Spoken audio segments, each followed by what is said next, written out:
നമസ്കാരം. Raf talk ഫുട്ബോളിലേക്ക് അവർക്കും സ്വാഗതം. അൽ ഹിലാല് AFC ചാമ്പ്യൻസ് ലീഗിന്റെ സെമി ഫൈനലിലേക്ക് കടന്നിരിക്കുന്നു.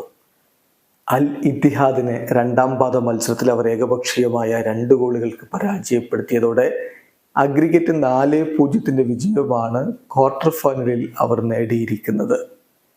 അൽ ഹിലാലിനു വേണ്ടി അൽ ഷെഹ്റാനിയും മാൽക്കമുമാണ് ഗോളുകൾ കണ്ടെത്തിയത്. അൽ ഇത്തിഹാദിന്റെ മൈതാനത്ത് വെച്ച് നടന്ന മത്സരത്തിൽ സലേം അൽ ദൗസാരി, മിട്രോവിച്ച്, മാൽക്കം, റൂബൻ നവസ്, മിലങ്കോവിച്ച്, സേവിച്ച് എന്നിവരൊക്കെ ചേർന്നുകൊണ്ടാണ് അൽ ഹിലാലിന്റെ മുന്നേറ്റങ്ങൾ നയിച്ചത്. മറുഭാഗത്ത് ആദ്യ 11 മുന്നേറ്റങ്ങൾ നയിച്ചത് ഹംദല്ലയാണ്. ഒപ്പം റൊമാരിഞ്ഞോ ഉണ്ടായിരുന്നു. പിന്നെ മധ്യനിരയിൽ ഫാബിഞ്ഞോ. അങ്ങനെയാണ് അൽ ഇത്തിഹാദ് ഇറങ്ങിയത്.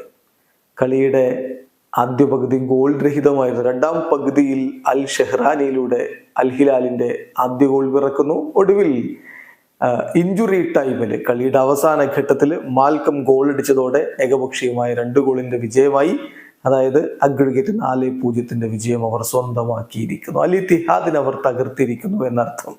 ഇനി സെമി ഫൈനൽ മത്സരത്തിൽ അൽ ഹിലാലിന്റെ എതിരാളികളായിട്ട് വരുന്ന അലൈൻ FC ആണ്. അതെ, അൽ നസറിനെ പരാജയപ്പെടുത്തിയ അലൈൻ FCക്കെതിരെയാണ് അൽ ഹിലാലിന്റെ സെമി ഫൈനൽ മത്സരം വരുന്നത്. വീഡിയോ അവസാനിക്കുന്നു.